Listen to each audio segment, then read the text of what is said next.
ఇంట్లో పిల్లలే అనుకున్నాం కానీ చేపలు కూడా కొట్టుకుంటున్నాయి.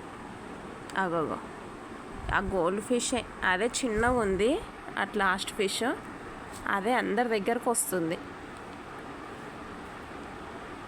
అగోగో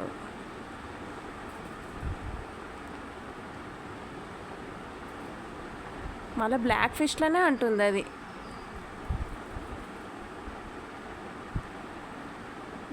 పట్టింటే సైలెంట్ అయిపోతుంది. పాపం భయపడిపోతున్నాయి బ్లాక్ ఫిష్లో. అయ్యో దీనిలో లేపుతూ వస్తున్నాయమ్మా, అయిపోతుంది ఇంకా. వద్దు చిన్ను, నాన్నకు వచ్చినాక చెప్దాం, వేరే వేరే ప్లేస్లలో ఉంచుదాం అంటాడేమో. తీయి ఏమనకు, ఆ బొమ్మతో ఆడుకుంటాయంట, అందుకోసం ఆ బొమ్మ వేసి పెట్టిండు ఈయన.